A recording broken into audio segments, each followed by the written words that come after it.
Hello, everybody. My name is Amalia Weber. I'm the program specialist here at Rochester Hills Public Library, and I'd like to welcome you to this evening's program, Author Talk, A Fight for Full Disclosure. Before we get started, I'd like to take care of a few housekeeping details. Firstly, tonight's program will be recorded and available to view about 1 week from tonight on our YouTube page and on the RHPL website shortly after. We ask that audience members please silence or turn off their cell phones before we begin in order to avoid any disturbances during the presentation.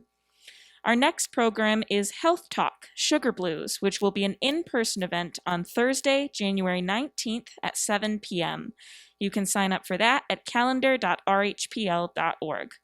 And now, without further ado, please welcome our presenter, Dr. Stanley Berry. Thank you very much. I should show up for the next talk if it's going to be about sugar blues, so I could use the help. Thank you very much for inviting me here to be the guest speaker to tell you about my book. There are some people in the audience, nurses and administrators that I worked with at Beaumont when I was there, and one in particular, is Ann here? Ann? Yes, Ann is here. I really almost can't face Ann anymore because I forgot to include her on my thank you page, which is a really good reason not to have a thank you page because there's always going to be someone you forget. But Ann was one of my beta readers, and so I feel totally guilty about it, but I'm still going to do the talk. And I also want to acknowledge my friend Kathleen Garrett. Kathleen is the only patient, don't get embarrassed, that I ever had that I became friends with. I delivered all 4 of her children, one of which I dropped on their head during the delivery, but I won't tell them which one, but as they've gone through adolescence, because I think the youngest one is 20 now, when they go through that crazy period, I say, that might be the one I dropped on their head. So anyway, they've survived that. I was going to do a reading, but I've decided not to. So I'll tell you briefly about the book. I'm open to any questions. Doesn't mean that I'll answer any question, but I'm certainly open to any question. This story came to me out of an experience that I had in real life, but it is heavily fictionalized. 90% of the characters are made up out of whole cloth. And it's the story of a woman who goes to the hospital to have a routine surgery and things do not go well. And then the hospital has to decide whether they're going to tell what really happened. And the hospital had made a pledge for transparency and openness, but they kind of started slipping back into their old ways of finger pointing and secrecy. And the department chairman decides that things aren't going in the right direction, and he becomes an unlikely ally to the family. And he promises the family and himself that no matter what, he's going to uncover the truth and tell the family what happened. And he does this at some personal cost to himself. He also doesn't believe that the physician who was involved in the actual case is getting a fair shake, if you will. And so the story is about whether the hospital is going to come clean and really tell what happened. I tell everybody this is my first novel. I'd wanted to write a novel since before I could remember, but I didn't have the courage or the discipline to do it. And I told people that with my great writing talent, it only took 12 years to finish it. So I am happy that I finished it. That's really it. I was born and raised in Minnesota. I went to medical school in Minnesota. I came to St. Louis to do a residency in obstetrics and gynecology. I became fascinated with high-risk obstetrics, and I came to Wayne State to do a fellowship, which was 2 years at the time. And they didn't find me out during my fellowship, so they offered me a job, and I was there for 12 additional years, and then I was in Atlanta for about 3 years, and I was at Beaumont for 7 years, and now I'm back at Wayne, and at the end of the month I'm going to go to halftime, and at the end of July I'm going to decide whether I'm going to throw in the towel or work a couple days a month. So I'm happy to talk about the process of the writing. or any other questions? You have a question? Yes. I can't narrow it down to one. Actually, one of them is here. Kathleen Garrett is an author, and she's working on her third novel, which makes me jealous. And she truly is one of my favorite authors. In fact, I wrote her a note and told her after reading her first novel that I really should quit and go back to what I do best, which was delivering babies. Um, but of people who are up there, Hemingway had a big influence on me. Ralph Ellison is one of my favorites. Actually, a modern person who is the most prolific writer that I know of, Walter Mosley. I love his books. So, yeah, I mean, I like John Grisham. So, those are Hemingway, although he was kind of a despicable person in many ways. I loved his writing style. And as I was telling Kathleen on the way over, it took me a while to finally admit that I'm not Ernest Hemingway. I will never be Ernest Hemingway, and it is okay for me to write a sentence more than 6 words long, if any of you are familiar with his writing style.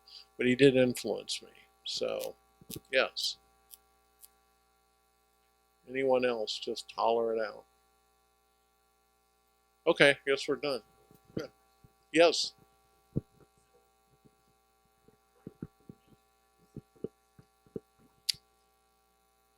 It, the main reason that I sat down and started doing this was because the story grabbed me and wouldn't let go. And no matter what, I thought that this was a story that needed to be told. And actually, it's interesting that you asked that question, because I remember you gave me an article once that said that the book that you finish is never the one that you set out to write. Well, I can't say that exactly, but this book is different than what I set out to write. I wanted to do a non-linear story, like Pulp Fiction, all cut up, but I decided that I didn't have the writing skill to do that, and so I went with a more linear form. And but it was a story that drove me, and even though, like I said, it's heavily fictionalized, many of the things that happen in this story did not happen. They were invented out of whole cloth. And one of the things I found out, everybody here has seen a movie and that was quote unquote based on a true story. And then, you might have seen them interview the people who were really involved in the story that took place. And oftentimes they say, well, this didn't happen, and this didn't happen, and this didn't happen. Well, one of the reasons for that I found out is because this novel is written in a dramatic format. And in that format, you always have to have conflict. And where there isn't conflict, you got to make up conflict. And so it's always conflict, whether the characters are conflicted or whether they're in an adversarial exchange with somebody. Conflict, conflict, conflict. That's what keeps readers interested. That's what keeps the story interesting, at least in the dramatic novel form. So, yeah, where there wasn't conflict, I made up a bunch of it. So, yes. No, my original title was Fight for Full Disclosure. And so I have a friend, actually in DC, and he told me once, and this was about 7 years into the project, he said, I think there is a book called Full Disclosure. There is a book called Full Disclosure that's out.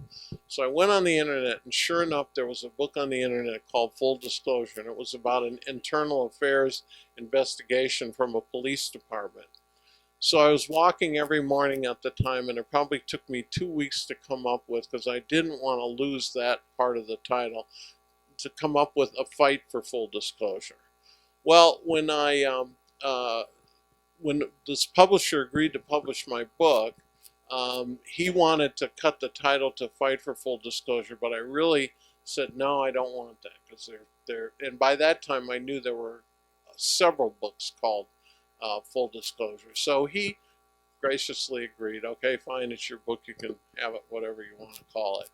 Well, periodically after the book got published, I would get on the internet and put in the title just to see what had been written about it. And lo and behold, about 4 months ago, I got on the internet, and there it was, Full Disclosure by Stormy Daniels.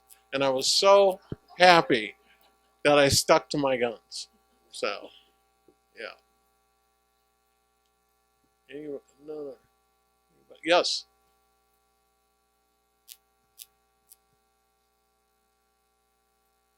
Which time when I finished the book?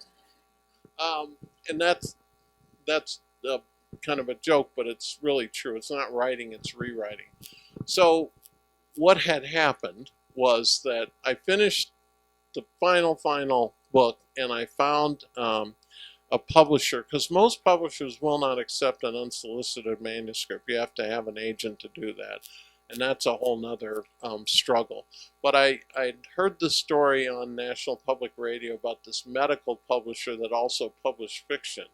And this story had actually, I couldn't believe how time had flown. It was 8 years old, this story, but I found it on the internet. I called them, and they said, yeah, we'll look at your manuscript. So I sent it off at 5 o'clock in the morning, and by 11 a.m., I had my rejection. So I figured that was the fastest rejection in history.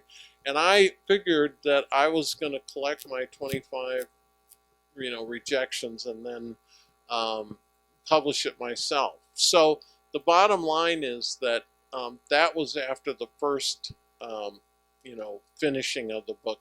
I went back and worked on the manuscript for 2 more years. And COVID actually was nice to me because I got like 3 weeks off. And you know how it is when you get time off and you have some project and then you wind up looking back and saying, God, I wish I'd used that time better. Well, this particular 3 weeks, I worked on the manuscript for 6 or 7 hours a day. And my brother-in-law told me about this publisher, and I looked them up online. And so I had to write a query letter, which I'd never done before and didn't know what it was, but it's just a one-page letter. This is the book, this is who I am, this is why you should publish the book. And they also say you got to tell how you're going to market the book, because they didn't do any marketing. I sent that one off at 11 o'clock at night, and on a Thursday. And the next day, they only wanted the first 5 pages, this publisher.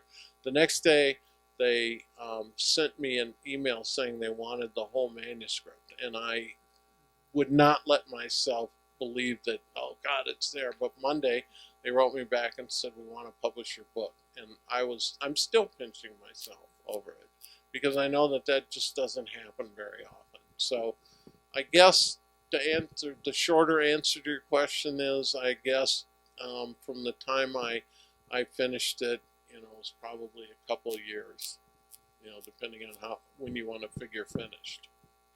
Yes.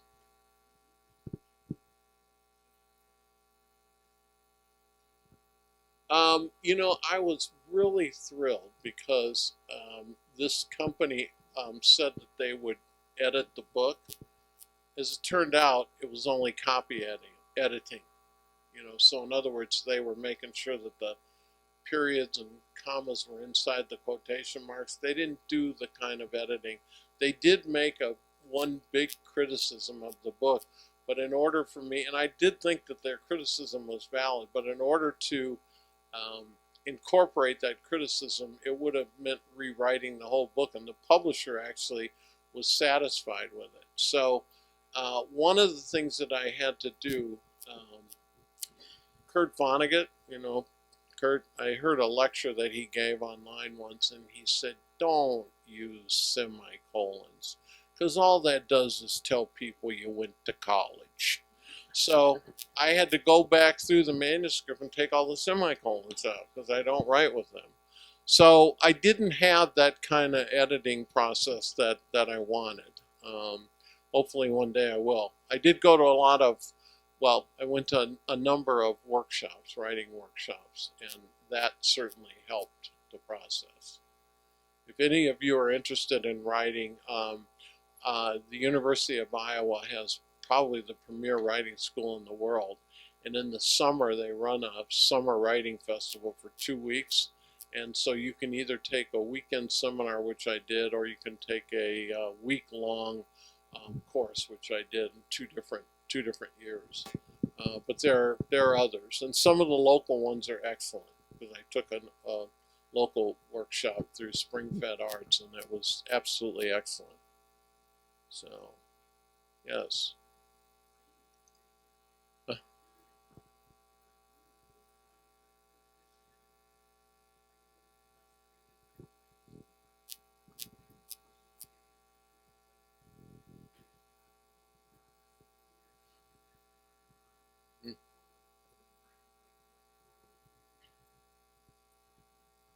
Um, I knew of frustrations, but I can't say that I experienced them to the level that this is written, because it's truly fiction, you know. So, but now you're talking about things that I had to deal with.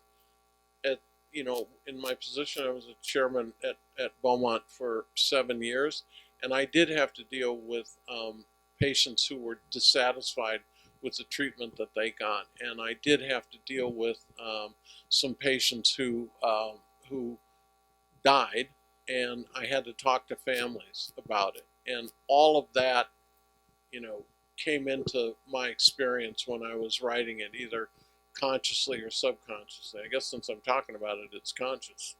Um, but yeah, my there's a lot of my life in that book, and some of it doesn't have anything to do with medicine. Some of it just has to do with my life and my opinions about life. And as Kathleen and Anne and Maureen can tell you, I do have a few opinions in my head. Yeah. Yes.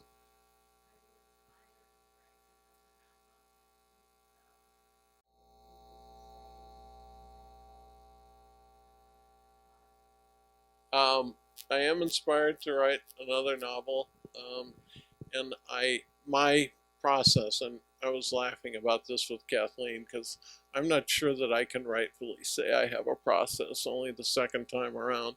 But the way I do things, I write out a very detailed outline, and I just finished the detailed outline this morning. Actually, I've been writing every day again, and this new book, which I'm not going to go into, but it has nothing to do with medicine. Nothing, nothing. But I do have another medicine book in my head. So, yes. Do I what now?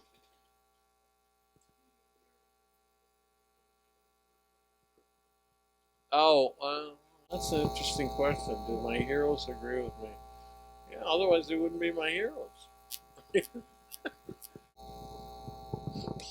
But I do have friends that I disagree with about things. Otherwise, life's not interesting. I have friends who are way right of me politically and friends who are way left of me politically. And I love getting into differences of opinion without people getting angry about it. I think that's unfortunately one aspect of our society that I wish we could I wish we could get over. You know, yeah, be disagree, but you don't have to be disagreeable, as they say. I do. Yeah, yeah. I'm gonna always keep that in mind now. Yes.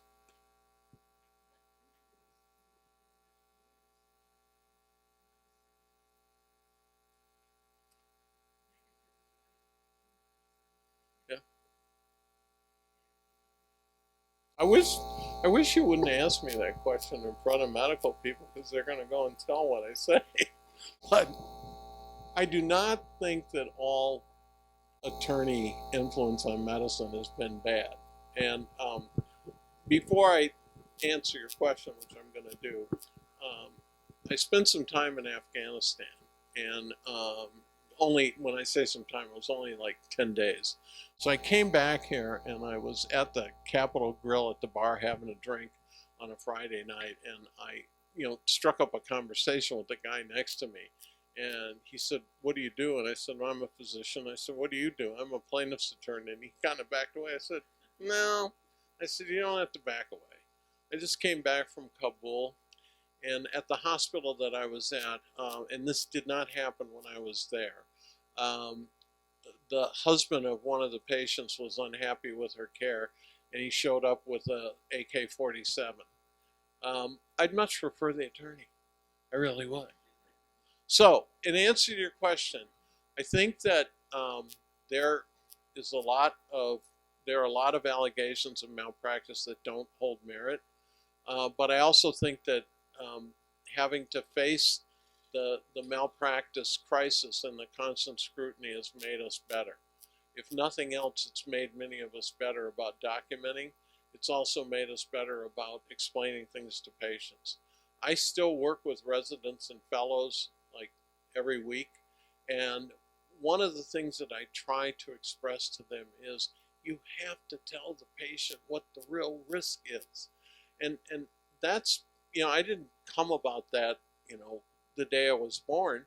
And part of it was because of experience, either my own or seeing malpractice cases that I've either, consulted on or had to review. Give you some examples. Amniocentesis, that's where they put the needle into the womb, take some of the fluid off. And if it's done between, say, 15 and 18 weeks, there's about a 1% chance of a woman having a miscarriage after the amniocentesis, right? So there's been one outstanding study that was done in the 80s that was properly scientifically designed all the way down the line. And at the end of the day, there were two big groups of over 2,000 women each. One had ultrasound, one had ultrasound and amnio. And at the end of the day, the miscarriage rate was 1% higher in those that had amnio. Wow. You go to have an amniocentesis now, people base it on studies that were much less scientifically rigorous, and they'll tell you 1 in 400, they'll tell you 1 in 2,000. I tell my residents and fellows, why not tell the woman the best number you have? If you went in for a procedure, wouldn't you want to be told the best number you had for the risk? The same thing with having a vaginal delivery after having had a cesarean section. We know that with the right kind of incision, the risk is 1%.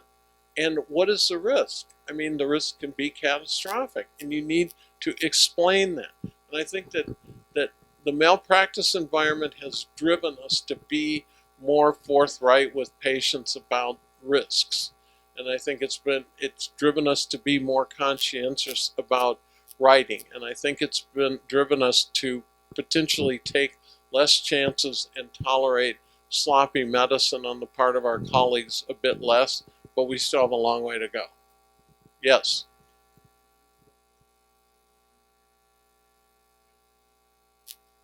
I beg your pardon? No, they were testing amniocentesis.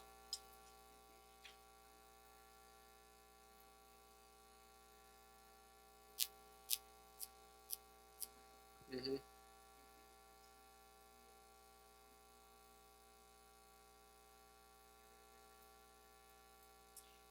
So far, there's been no evidence that the ultrasound at the frequency that we use causes any damage. That's just a fact. I mean, it's been studied in primates, and it's been studied in humans, and thus far, no. And there are creatures in biology that use ultrasound all the time, some of which probably on their young, like dolphins, for instance. So far, ultrasound at the frequencies that we use it's not been shown to be harmful.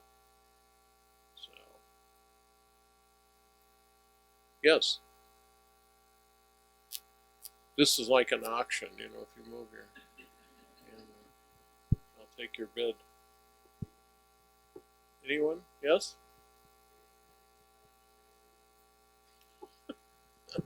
Oh, I had the craziest schedule in the world.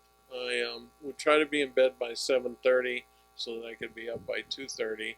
And lunch would be made over the weekend.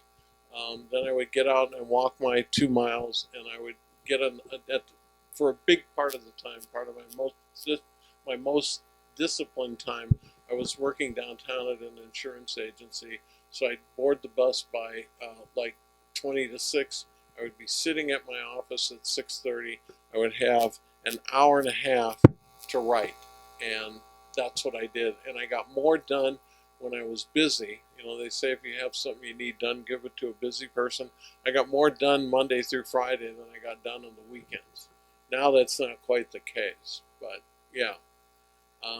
And it's really interesting that you bring that up, because that was one of the reasons that I never embarked on a project like this before, because I didn't have the discipline to do it. So, and another part of the discipline is, you know, when you're writing and stuff is coming up out of you from God knows where, but it just comes out, and you have this tremendous temptation to start another project. And I would not let myself start another project. Nothing, with one exception. I was on a tour bus in Barcelona, and the story fell out of the sky. It was a short story.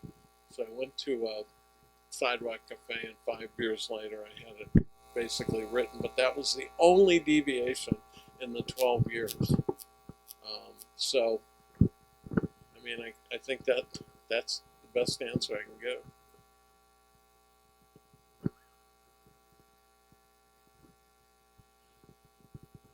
Now I go to bed at like between 7:30 and 8:30, and I get up at 4:30. You're right. You all blew it for me. Yes, over here. No, Dodson. Yes.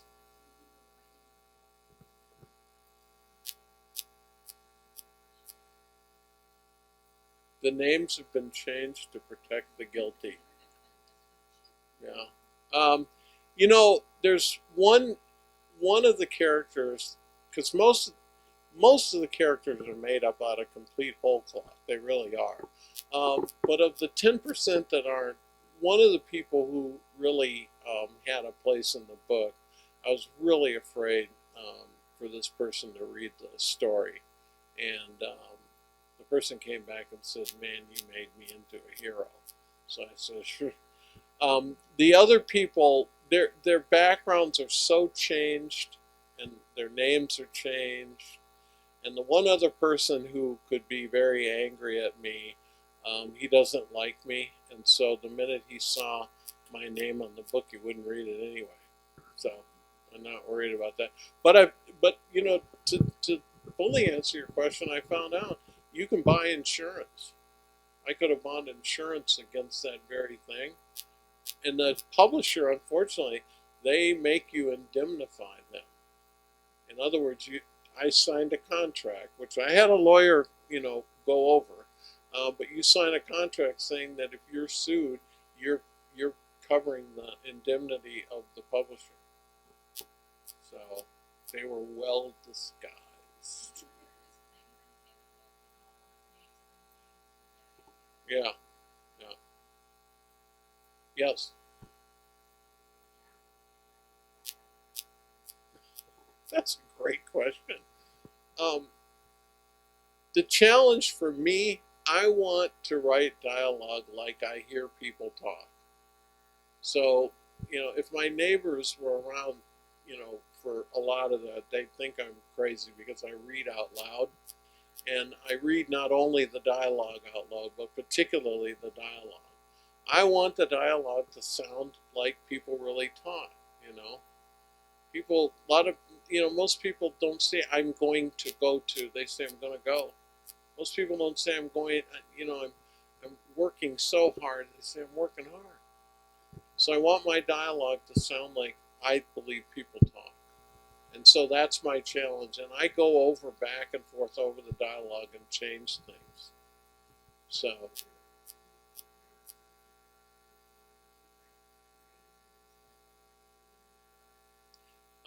only notes are up here. I'm not taking notes, but, you know, um, I do like to listen. It sounds like I just like to talk. And some of the people here will tell you that's true. But I do listen. And I listen. I'm fascinated by accents. And I'm fascinated by how people talk. So,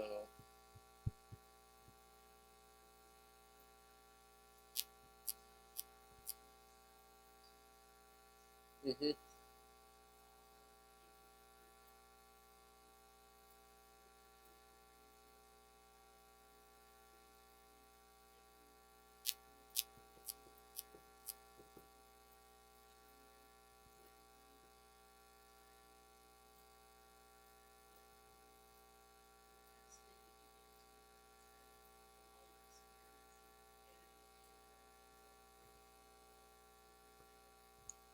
authors. Well, yeah, that is so good. That is so good. I don't know. I can't, say that I added in, you know, stuff by other authors. I put plenty of my own, you know. Dylan had this line about, my head's a dump truck. And I thought sometimes my head was a garbage truck, so I emptied a lot of stuff in there. But from authors, I can't say, although I know one of the things that really, made me have a lot of respect for Grisham. He wrote a book called The Last Juror, not Runaway Jury, but The Last Juror. And one of the things I admired about him was that I thought that the black characters in his book were so well written and realistic. It was a great story. Um, but in terms of me in that book, it's all over. I have a real um, passion, or I have great sympathy for kids that come out of foster care, and there's something in there. My fourth grade teacher was one of the couple primary school teachers that really changed my life, and I paid tribute to her in there. My high school experience in the wilderness in Vermont was a defining experience for me. That's in there. So, one of the criticisms was that somebody wrote, like first authors, there's a lot of stuff in there that doesn't need to be there. Well, I'll do better next time. So, yeah. Yes.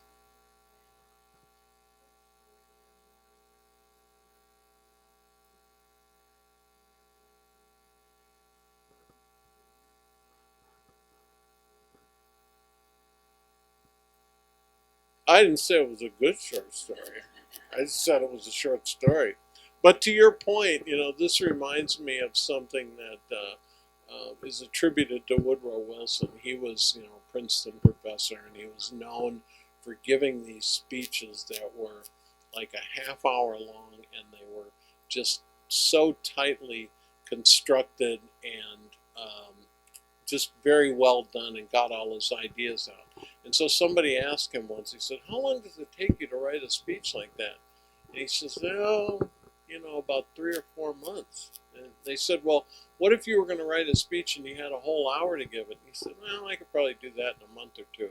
"And what about if it was a 2 hour speech?" He said, "I could do that in a couple days." So, to your point, the other thing that they say is that failed poets become short story writers, and failed short story writers become novelists. I will tell you, I've tried my hand at poetry. You've never seen any of my poetry published. And I've tried my hand at short stories, and you never saw those published. So, anything else? Yes. Yes.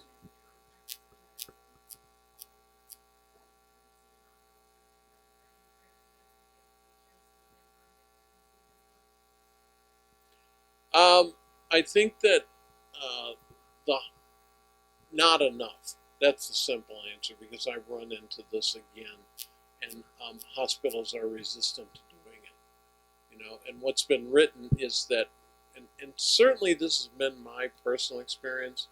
I will never forget. I won't tell you the whole circumstance, but I've had two patients who could have sued me and won, and neither of them did, and I came clean with both of them about what happened.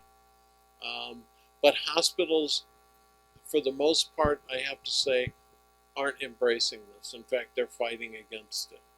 Um, so there are a few that are trying to do this, and it's been written, and the book kind of gets into that a little bit. But there is a belief, and both sides of the bar don't like it. The plaintiff's attorneys don't like it because they think they can get more money than an offer from the hospital.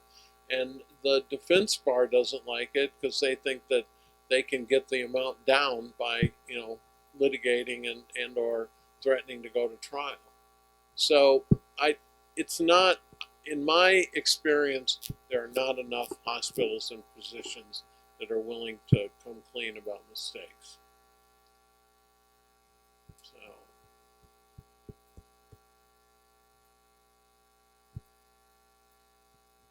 yes, yes.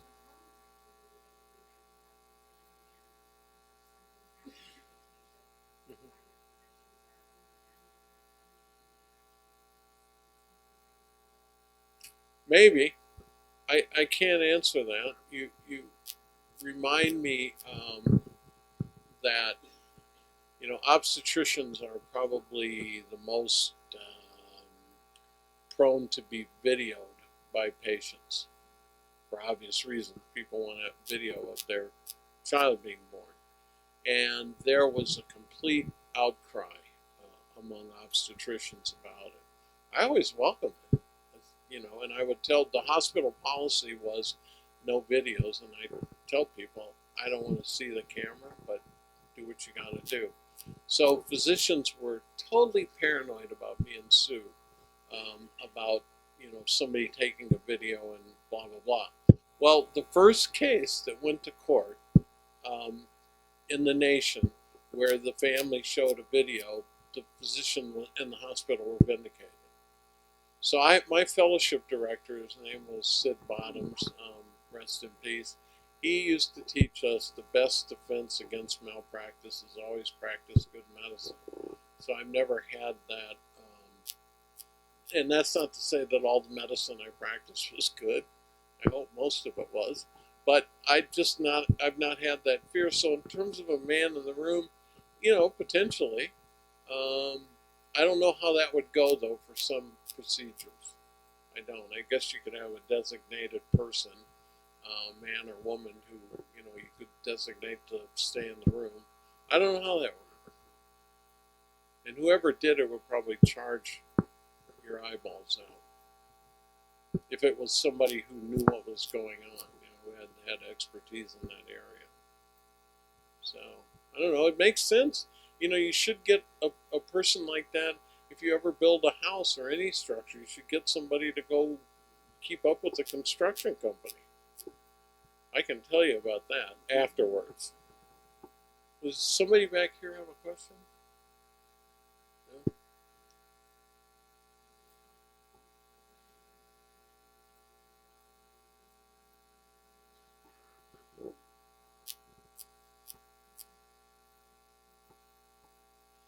When I left high school, I wanted to be a writer, whatever that meant.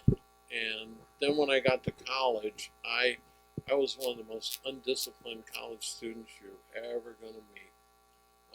It was the 70s, and I was into the politics and the partying, the two big P's. And I was an English literature major to start off with, and that's why in some things you'll read, like on the website and all, I tell people I'm a failed English major because I never completed my English major. And then Mark Twain once said the two most important days in your life are the day you were born and the day you figured out why. Well, I figured out why driving an ambulance, that I wanted to do medicine. And so I left my writing aspirations, if you were, behind. But they caught up with me, because I tell people that in terms of my career, writing, and I was a would-be thespian when I was in high school and college also, but writing and acting really have made my professional life better. And even though I wasn't doing creative writing, any administrative assistant that I've had will tell you how crazy I've driven her by my editing of letters, of notes. My administrative assistant now said that the 7th time that she got a letter from me when she first started the job, she thought she was going to lose her mind. So I've always been kind of a perfectionist when it came, well, not always, but I have been a perfectionist for a long time when it came to writing. So it's an early passion that I had that I got away from, but I always had it in my mind that I wanted to come back Right. Write a novel. So I don't remember. Yes. Hmm. You know, somebody interviewed me and asked me that question. I don't know. All the people that I'd have play me are let's see. I would have had Chadwick Boseman play me, but that can't happen. Um, Maybe Denzel. Yeah, yeah. If he heard this. No, Samuel Jackson's a little too rough around the edges. Although his latest project, The Last Days of Ptolemy Gray, he got out of himself. If you get a chance to see that, unfortunately, it's only on Apple TV. That's the best acting I think he's ever done. You know, he usually takes a screen and MFs a bunch of people, and then he kills a bunch of people, and then he MFs some more people and kills some more. This role, he had to stretch, and he even got to say that word once. But anyway, I'm off on a tangent. No, it wouldn't be him. So, you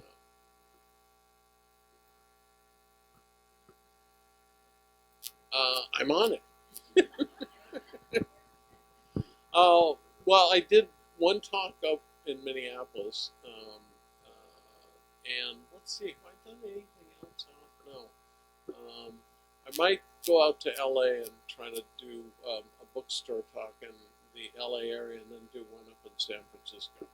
So I hitchhiked to San Francisco from New York when I was 17. I've always had a soft spot for that city, and I took one of my workshops up there. It was a great time. Did you have a question here? Yes.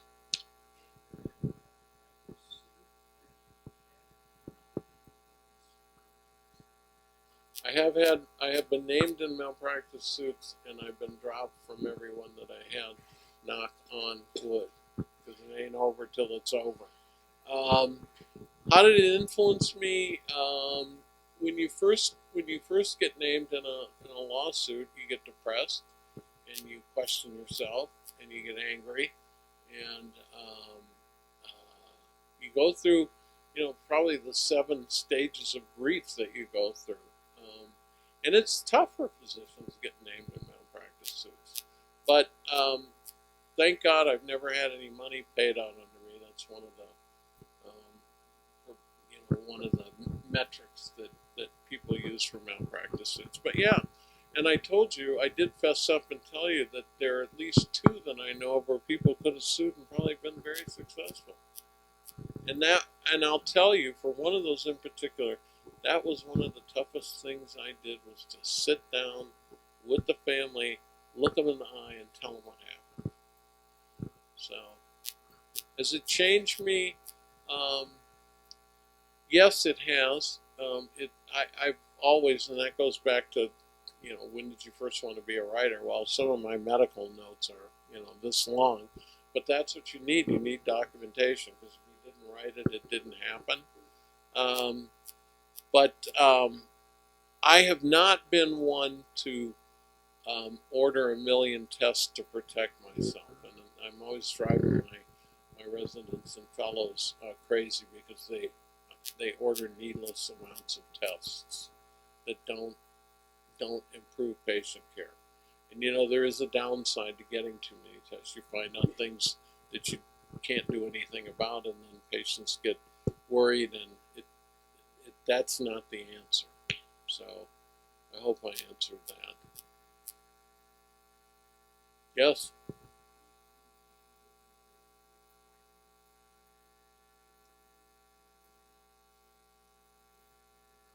Mm-hmm.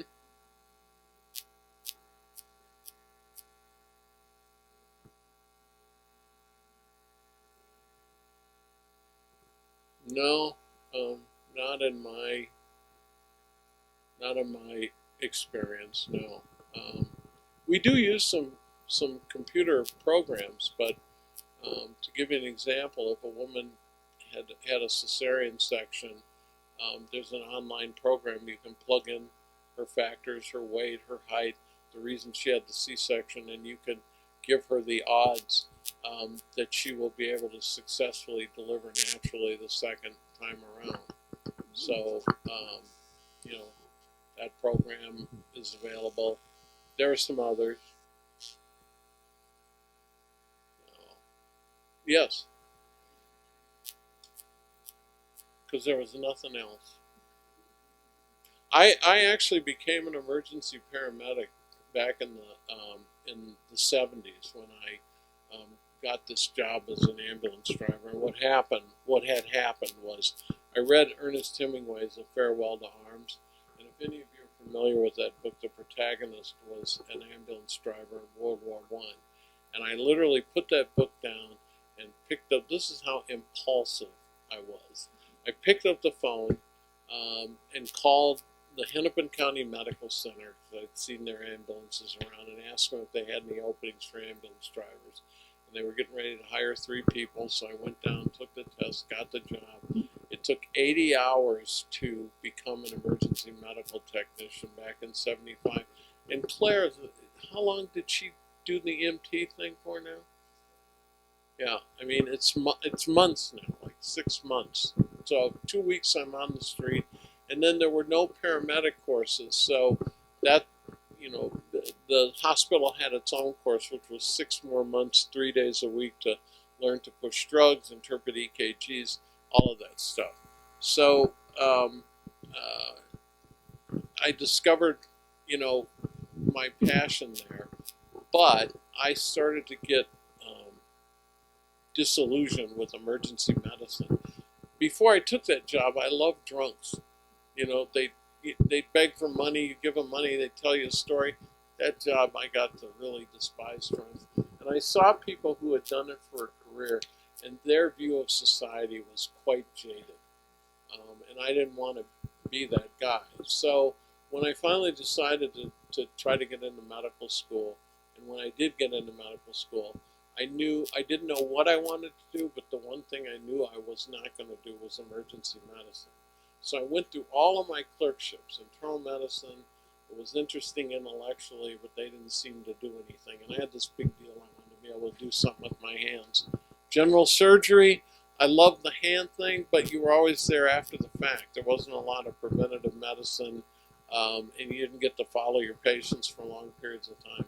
Radiology, no. What else was there? The different subspecialties in internal medicine, endocrinology and urology and cardiology. I did all those rotations. So at the end, I had one rotation left, and it was OBGYN. And you guys remember the Octomom, the woman who had the 8 babies? So one of my closest friends in life delivered her.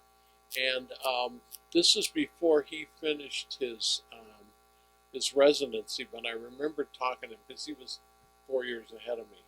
I remember talking to him and I said, I'm about to do OB and I really hope I like it, because if I don't know what I'm going to do. And I did it and I fell in love with it. It had surgery. It had internal medicine. It had radiology from the ultrasound point of view. It had endocrinology. It had everything. The only thing that it didn't have was, I didn't have men for patients. But it turned out that I did have men patients, the husbands. And some of them were really tough on me, so that I just fell in love with obstetrics. It's mostly a happy event. And then as I did my residency, I really focused on the OB side instead of the GYN side. And so that's how I wound up there. So, and if I had it to do over again, I would not pick a different specialty. Got to get up too early, or go in too late at night, and your eyeballs are down to your knees, and all of that from staying up waiting on babies. But overall, it's been a great career. Anyone else?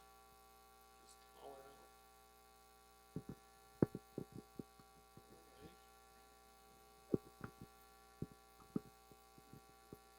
Well, without the drug Pitocin, that probably isn't the case. And without the scalpel, yes. And the biological theory is that humans are born at night because there are less predators around. So if you believe in the theory of evolution, and so that has carried on. So,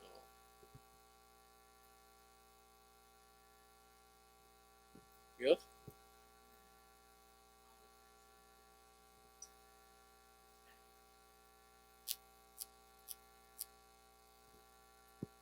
Are you inching toward the A word? Okay. Um, well, I don't know. I think that the time, I'd have to think about this more, but the time that first comes to mind about politics influencing OBGYN,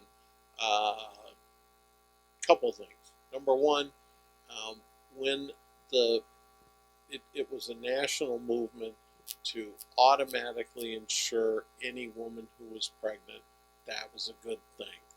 And what the politicians wound up doing is figure out it was a pay me now or pay me later situation.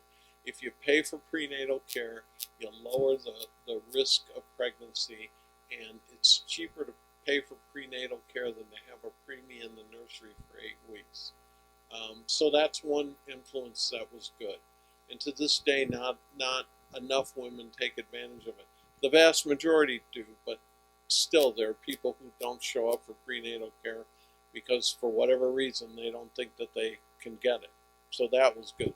The other thing that was good was when the government mandated that a woman with a C-section had to be allowed to stay in the hospital for at least 98, what is it, 94 days, yeah? And if for a natural delivery, a vaginal delivery, that they had to be able to stay in the hospital for at least 48 hours. I think those are good. Those were good political moves on medicine. Mm-hmm.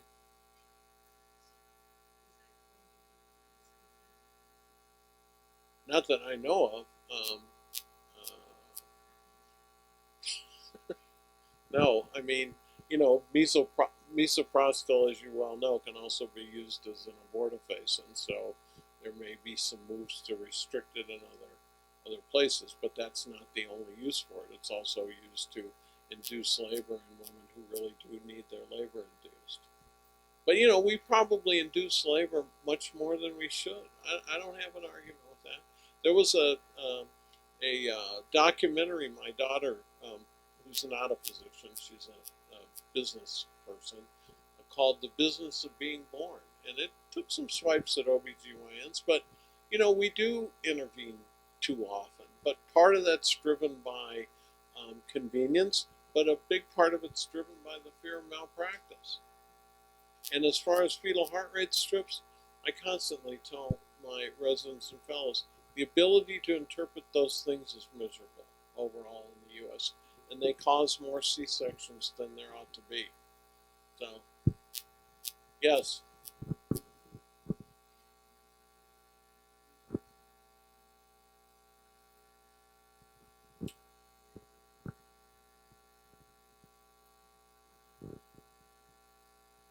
Well, I don't believe there is a cure for spina bifida now. There's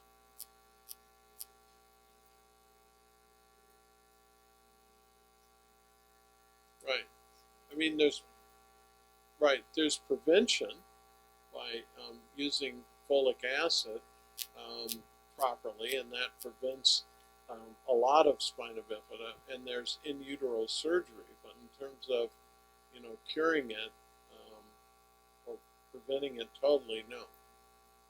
And those in utero surgeries, they have been shown to increase the functionality, but they're not perfect. And they also expose the mom and the fetus to preterm delivery that has its own set of problems. So, but progress is being made. Somebody in Philadelphia is working on an artificial womb, and that's the place where you get womb service. But they're working on. I apologize. It's late. Yeah. But at any rate, who knows the progress that's going to be made? I mean, they're so close to a cure for sickle cell disease right now. unfortunately, the cost is high and it's not quite perfect yet. But yeah, with the genetic manipulation that's now possible with this CRISPR technology, who knows what's going to happen. So, yeah.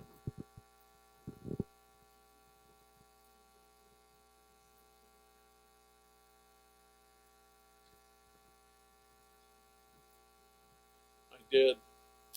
That's another writing outlet that I have.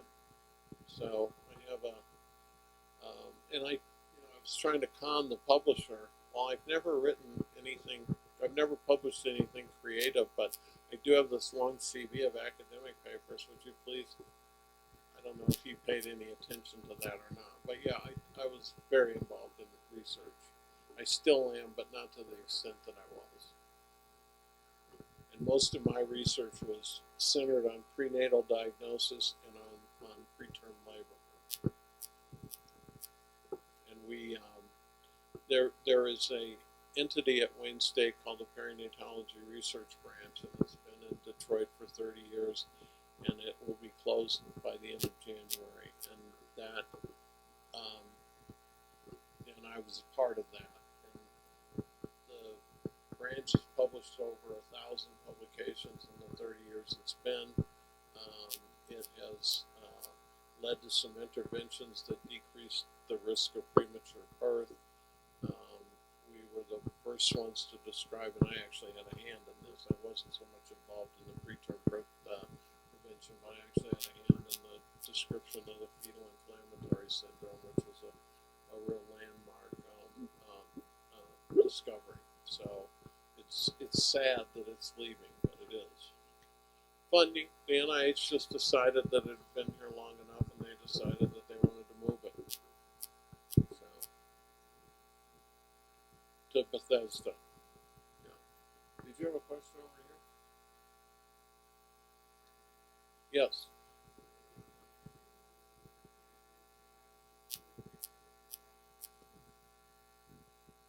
Neither. I have a 13-year-old granddaughter that I'm trying to con into going to a summer program in filmmaking, but that's as close as, and she hasn't agreed yet.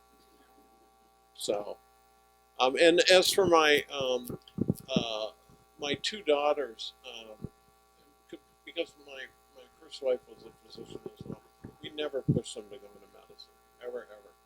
Told them, do whatever you want to do that makes you happy, as long as it's honest, we're happy. And so one of them got her MBA and works for Facebook, and the other has her own business. So, and that's good with me, because there's a lot of ways to be happy other than being a physician, even though I think it was a great life for me. Yes?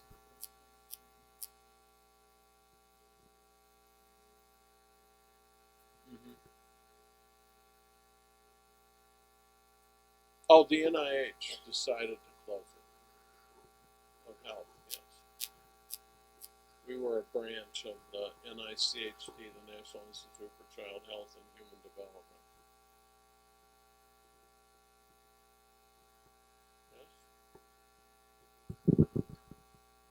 Yes? Yes.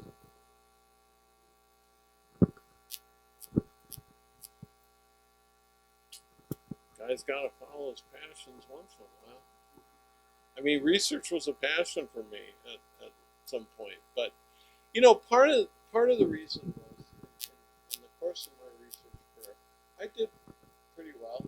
I really did, but I got around some people who were truly talented and truly extraordinary, and I was never going to be them. That wasn't where my strengths set lay, and I had some things in other areas that I wanted to do. I can't sit here and tell you my strength set lays in writing. I don't know that, but that's something that I wanted to pursue, and it was something I wanted to pursue before the idea of medicine ever got in my head.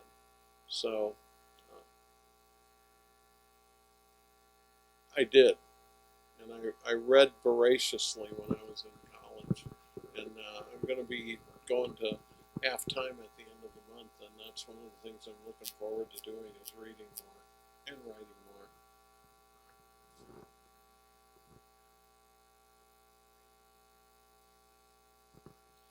Um, well, you know, I, some of the modern writers, I told you Grisham, and I guess he's kind of what would you say that he is? He's kind of a mystery writer, and Walter Mosley is kind of a mystery writer.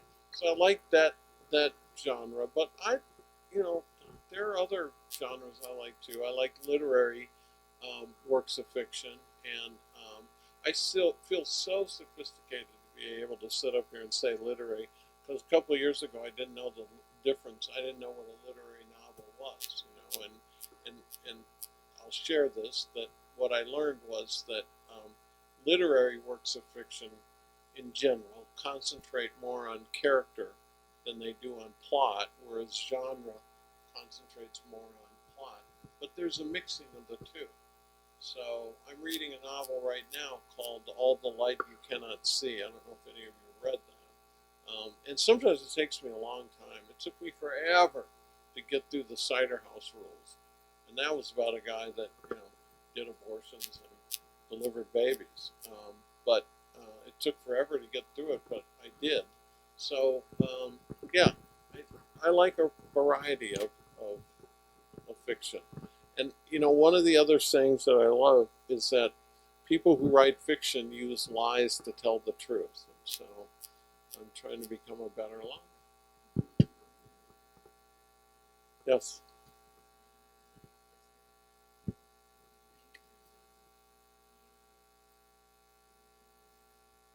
I don't know, but I know it's not vaccines. I can tell you that. But you know, we have so many environmental exposures that it's going to take some time to sort out why that is. You know, there's an increase in infertility in society. Part of that can be ascribed to, you know, to people waiting longer in life to have children, but not all of it. So I don't know. I don't know why, and it can't. It pretty much looks like it's not just an increase in the diagnosis of the condition. Although nowadays almost everybody is on the spectrum somewhere. I don't know where I am, but that term is thrown around really frequently. But I don't know. But it probably has something to do with, and I'm not saying anything profound here, but it probably has something to do with a genetic predisposition and something to do with environmental. And we have so many environmental exposures, we can't keep track of them all. There is a huge project going on right now, and part of it is being carried out. Wayne State, in collaboration with a lot of other centers, is trying to figure out what environmental exposures lead to what conditions, and that's a huge undertaking. So, but there are research technologies that are available now that weren't available freely 20 years ago. You know, gene sequencing, proteomics, genomics, all of that. So who knows what's going to happen in the next 10, 20 years.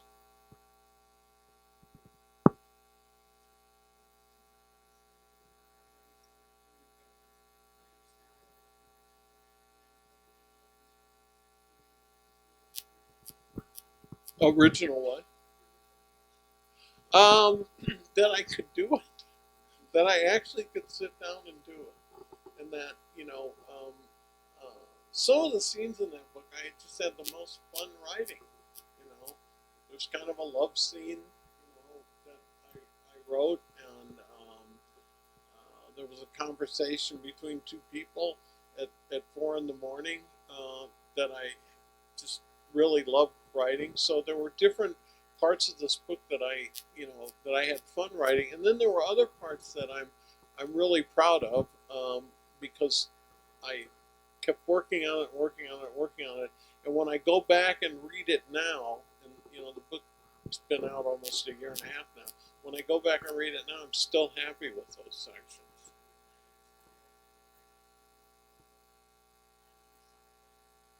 Yes, and yeah, my style and I don't really have a style, you know, when it comes to being me, but a writing style, yeah. So, you know, It was. It was, and part of it was cathartic. I mean, yeah. So,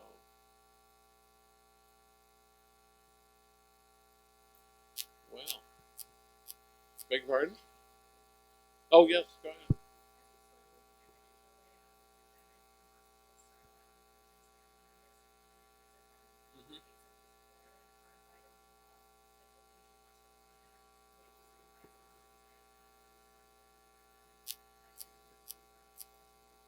Hmm. Hmm.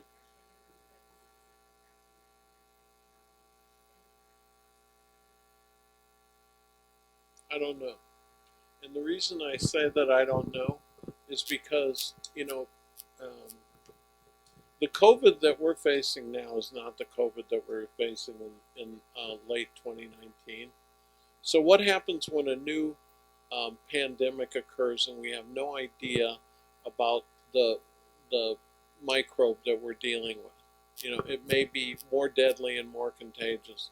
The natural evolution of microbes is that they become less virulent as they go along. They may become more contagious, but the biology, the natural flow is that they become less virulent. They kill less people. Why? It makes sense biologically. There's no advantage to the microbe in killing off its host. And you see that over and over again. The HIV that's around now is not as deadly as the HIV that was back in the early 80s because there's no advantage in killing off the host. Not that it's not still deadly, just not as virulent. So we're then projecting into the future that no matter what, we're going to allow somebody in. I don't know that that's a good idea. I don't. So certainly, I can't think of a more horrible death than to be conscious and not be allowed to have any loved ones around when you want that to die. But I don't know that that's the right answer. So I am certainly glad that pregnant women are able to have at least one person at the bedside. But at one point, there it probably was not the best idea. So I don't have a firm opinion, but on the face of it, I think that it really, to make a blanket statement that you can always have at least one family member, I don't feel comfortable with that. Now I do for COVID, but in the future, who knows?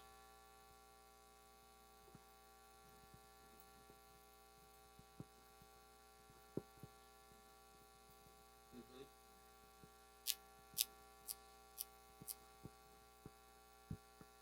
So the other side of the coin is we're going to go to Mars one day, and who knows what microbes might come back from Mars. Is it a good idea then? I don't know. Hmm? They sure did. Yeah, they did.